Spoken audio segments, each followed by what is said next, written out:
Hello, this is Mike with Tradelands RV Center, here to congratulate you on your brand new 2026 Jayflight SLX 175 BH travel trailer. I'm going to walk you around it and show you how to use a few things so you can get the best out of your camping experience. Let's start by talking about arriving at the campsite and a couple of things to think about when you're parking this. On your campsite, I want you to leave plenty of room for that awning. On your off campsite, really just want you to think about where your power and water connections are going to be. Your power is going to plug in right above your tire, and then your water connection is going to be right behind that. So just park accordingly so you can utilize the facilities at the campsite. Once you arrive, we'll unhook your hitch and level your unit by using this hand crank. To the right will bring you up, to the left will bring you down. Or counterclockwise down, clockwise up. Now, your unit's short enough, actually door's right about the middle. You can open that up and set a level in there, get your unit level. Once your unit is level, next thing you'll do is stabilize it. Got a couple stabilizing jacks back here on the rear of the unit. 3/4 inch hand crank. People ask about using impact drivers. I don't recommend it because this mechanism here with all these washers will rip apart if hit with the impact too hard. A regular drill gun is fine with 3/4 inch socket on it. Run these down just until they're taut. Now I will recommend stabilizing jack pads. Jack pads will protect the feet of your stabilizing jacks from dirt and debris, keep them from sinking into the hot blacktop in the summer.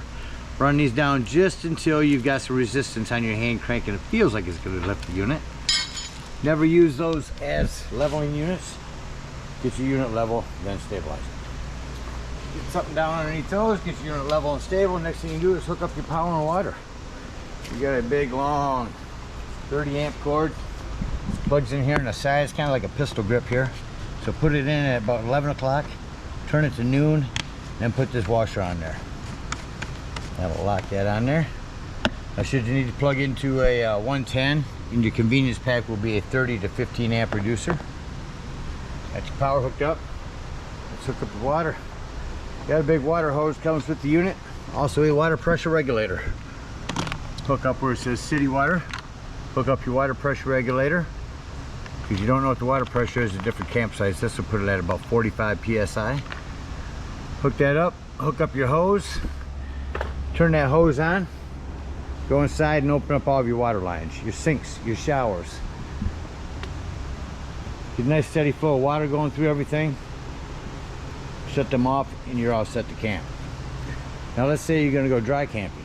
In that case, toward the front on your off campsite is your potable water. Now no need for a water pressure regulator here. You can just gravity fill this one with a hose. Two ways to tell it's full. One, there's an overflow valve right here. Or two, on the inside where you check the levels of your black and gray tanks. You can watch that fill up in there. There's a freshwater button. Don't leave this unattended while you're filling it. Once it's full, remove that hose. And then when you want to get to that water, you'll turn on your water pump indoors. Don't turn on your water pump and hook the city water. That is already pressurized. All right, we're all set to camp. We got power, water, units level and stable. We'll walk you around the rest of the outside, continuing here on the off campsite. Usually where your potable water is, the low point drain below that is your freshwater drain. Again, your power here. Toward the back here, your city water. Hot water heater. 0 is off, line is on. In order for the unit to come on indoors, which is where you actually set your temperature, this must be turned to the line out here. Down here is your black and gray holding tanks. Talk about those when we leave our campsite. Campsites that have cable TV, here's you can hook that up. Your prepped for the Lippert backup camera, or excuse me, your prepped for the Lippert ladder. I recommend getting one. You have the Magnum Truss series up there. You can completely walk on that roof. Check the seams of your roof and caulk as needed with recommended RV roofing caulk. Get up there several times a year. You are prepped for a backup camera over here. Device will attach to this, and another device that's on the dash of your tow vehicle. Got a cover for your spare tire. Recommend keeping that on there. It keeps that from dry rotting in the sun. Coming around to your campsite, there's our regular low point drain. There's a flue for your furnace. A few things on that. One, make sure it's never blocked. 2 if you are running your furnace. Steer clear of these, they do get hot. And lastly, we sell bug guards for these. Mud wasp daubers like to nest up in those. Grab a couple of screens and throw on there. Really good investment. Don't forget 10% off coupon on everything in the store for the next 30 days for your purchase. A couple of 110s, crock pot out here or whatnot. Pass-through storage that's accessible from under your bed, which means keep your storage locked when you're not in there camping. Check the battery post every now and then, make sure nothing's wiggled loose over time. Your propane does have a regular rate on it. Lefty loosey to open. Green means you got gas. Covers everything out here. Check out the inside. Alright, coming up side unit, first thing I always like to point out is the fire extinguisher.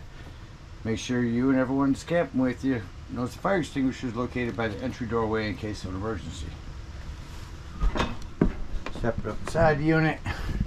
Up here on top is going to be your awning control.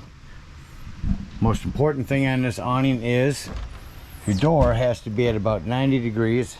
Your strut will stop it from opening up anymore, and that's going to keep that from hitting your awning. Just keep an eye on that. On your awning, when you run it out, you only want to run it out until you can see that bar and that flap has fallen down. If I hold that down, that will keep going, flip up onto itself, and start running itself up backwards. So keep an eye on them when you run them out. Make sure you don't run them out further than you need to. Down below that is going to be our interior and exterior lighting switch. Over to the right of that is where we're going to check the level of our tanks.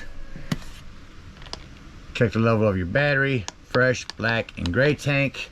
On your battery, make sure you unplug your power before you touch that battery button. That'll give you the actual true battery level. When it's plugged in, it's going to show full. And lastly, the water pump right there to turn on to get to that fresh water. There's also the button I said to hold down when filling up your freshwater tank. Now with our awning in, I tell you these doors work best when gently slammed. A couple of 110s here, one touch lighting. Let's talk plumbing. Access panel, all of it's easily accessible just by reaching in here. If you travel a lot with this little trailer, reach up in here, feel around. Make sure you don't feel any moisture. Nothing has worked its way loose. Remember, you're bouncing a house up and down the road as you're traveling. So just maintain it by keeping an eye on it and feeling around for moisture. Got a microwave up top, light and fan above our cooktop. Now these are a stick lighter light. So you turn that up to high, and the stick lighter will light it with your propane on. And then once it's lit, you'll be able to see that coupler right there is going to keep it nice and toasty. Fridge, forget the middle piece. That's your separator from your fridge and your freezer. Controls are inside. Go all the way to the floor now. Underneath here is a return for your heat, which I'll bring you up to right now. On your thermostat, there is a manual in here. You can choose between fan, cool, heat. So I'll start with fan. I can make that higher or lower. You hear that running? I'm going to take the fan and go to cool now. Now you hear the fan and the AC running. You've got a quick dump on the sides. You can roll that open, it'll blast cold air down here. I'm going to cycle through, just hold it in to shut it off. Turn everything back on and go on to heat. There's the return for that, you hear that running. Now what you will notice is when I shut the furnace off, that it's going to take 2 to 3 minutes for that fan to cycle through before it shuts off. Coming in the bathroom, got a hand crank open exhaust area here. Over here's where you turn on your hot water heater. So, set it at your desired temperature. People between 115 to 125 generally is what I've seen. What you want to do is you want to set your hot water temperature on there at whatever you're comfortable. Just get in here in the shower and take in a hot water shower with, without having to turn or mix any cold in it. That's the most efficient way to run these. Again, must be on outside in order for this to even show it and work on here. Lighting here, more plumbing to maintain, square-headed screw for access to that. 110 with GFCI reset in here. Exit the unit. Coming out to our little bunk areas, we got charging ports here. The other one's here. And then, oh, just 110 here, lighting though. Underneath our seat here on the end of the dinette is our breaker box and fuses. We've got a ton of 15s, a 30 and a 40. Highly recommend having some of those with you when you go camping. Staying on your table here. This table, you got a metal lip back here that it attacks to, but it will wiggle up off here. Remove this leg, slide it off from the metal lip back there. Set the table down after you remove the leg onto these plastic pieces, all 4 of them. Put your back cushions on top, whole another sleeping quarters. Smoke alarm here. This is a template for solar. If you ever decide to put solar on this, or anyone in the future, that's where the wiring is for the technicians. So if you can, leave that template on there. A sticker. Down underneath your bed is your 12-volt carbon monoxide propane detector. Remember that when you're out dry camping. If you're going to be gone for a while and you don't want this to run your battery down, go ahead and disconnect your battery post while you're gone. Again, your storage is accessible from outdoors, so keep that locked. Prep for a TV here. If you do run a TV and plug your antenna into this cable here, make sure that green light is on before you run a digital channel scan. That is your antenna for the unit. A couple of manuals in there to read. And I think that about covers everything. Leaving the campsite, shut my main lights off. Now I know anything that's on is stuff that I need to walk around and shut off myself. I know that I shut off the bathroom already. Emergency exit window is here. So lift this, push that window out, grab the screen and yank it in. There's your way out in case of emergency.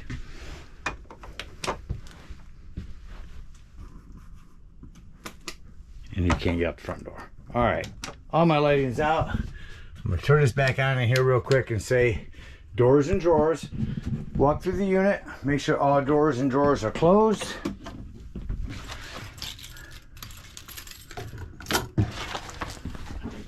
Put away anything that can be lost during travel. Shut off your light and exit the unit. Now the biggest thing on these steps is just make sure that door is out of the way. Otherwise this side piece will catch. It's really close coming all the way in, so keep an eye on that.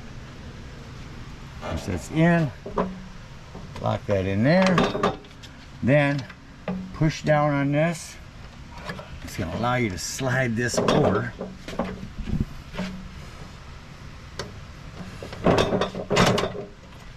Back it up a little bit now. This is a two-handed job. So once that's up in there, you'll push this down, slide it over, and make sure that you pull back on this so it's going to lock your door in there. Lock it in here as well. It's going to keep it from banging against your screen. Before you leave the dump station, and I say that because you're going to go inside and check the levels of your tanks as you're dumping. Before you leave the dump station, lock, deadbolt, lift and turn that handle for traveling. Alright, if we are out dry camping, we're going to hook up our hitch, bring up our stabilizing jacks,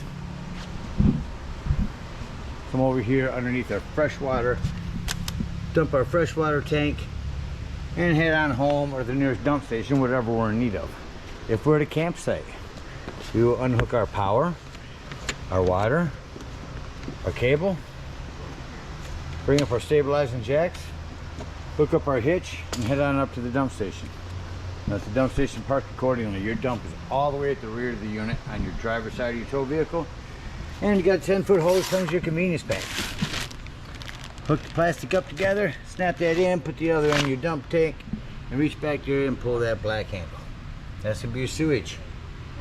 If it sounds like that's no longer draining, go inside, check the level of your black tank.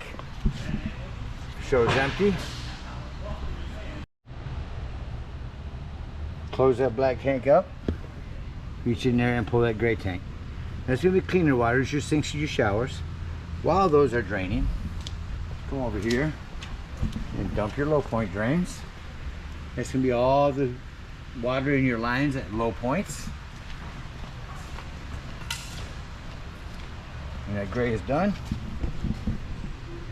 close that up and conveniently and sanitarily store it right here in your bumper. And head on home. Again, thank you guys so much for your purchase. Hope you enjoy this Jayflight for many years to come. Happy camping.